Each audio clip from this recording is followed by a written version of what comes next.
बहुत समय पहले की बात है। एक महान राजा प्रियव्रत थे, जिनका शासन बहुत सुख शांति से चल रहा था। उनके पास सब कुछ था, धन, वैभव और प्रजा का प्यार। लेकिन एक चीज की कमी उनके मन को हमेशा कचोटती थी। उन्हें कोई संतान नहीं थी। इस बात से राजा और उनकी पत्नी रानी मालिनी दोनों बहुत दुखी रहते थे। उन्होंने बहुत प्रार्थनाएं की, यज्ञ करवाए, पर कोई फायदा नहीं हुआ। एक दिन एक ज्ञानी ऋषि महर्षि कश्यप उनके पास आए। उन्होंने राजा का दुख समझा और उन्हें पुत्र प्राप्ति के लिए एक विशेष यज्ञ करने की सलाह दी। राजा ने तुरंत यज्ञ का आयोजन किया। यज्ञ के समापन पर महर्षि ने रानी को एक पवित्र खीर दी और कहा कि इसे खाने से उन्हें पुत्र रत्न की प्राप्ति होगी।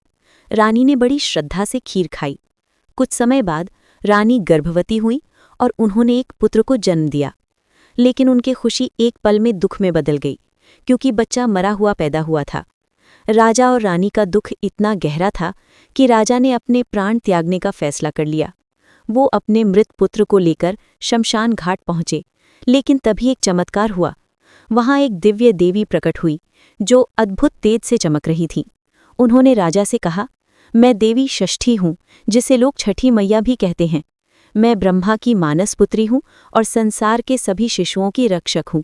देवी ने राजा से कहा कि अगर वे मेरी विधि विधान से पूजा करें तो उन्हें अवश्य संतान सुख प्राप्त होगा। राजा प्रियव्रत ने देवी षष्ठी की बात मानी। उन्होंने कार्तिक मास के शुक्ल पक्ष की षष्ठी तिथि के दिन पूरी श्रद्धा और निष्ठा से देवी षष्ठी का व्रत किया और उनकी पूजा अर्चना की। देवी के आशीर्वाद और व्रत के प्रभाव से रानी मालिनी को जल्द ही एक स्वस्थ और सुंदर पुत्र प्राप्त हुआ। राजा और रानी की खुशी का ठिकाना न रहा। तब से ये मान्यता हो गई कि जो भी संतान की कामना करता है या अपनी संतान की सुख समृद्धि और लंबी आयु चाहता है, वो छठ मैया और सूर्यदेव की पूजा अवश्य करे। छठ पर्व इस कहानी का प्रमाण है, जो हमें विश्वास दिलाता है कि सच्ची श्रद्धा और भक्ति से हर असंभव कार्य संभव हो सकता है। ये पर्व हमें बताता है कि देवी षष्ठी यानी छठी मैया हमारी संतानों की रक्षा करती हैं और उन्हें सुखमय जीवन का आशीर्वाद देती हैं। ऐसे ही पौराणिक कथाओं के लिए हमारे चैनल को लाइक एंड सब्सक्राइब करें और कमेंट में जय छठी मैया की लिखना मत भूलिएगा।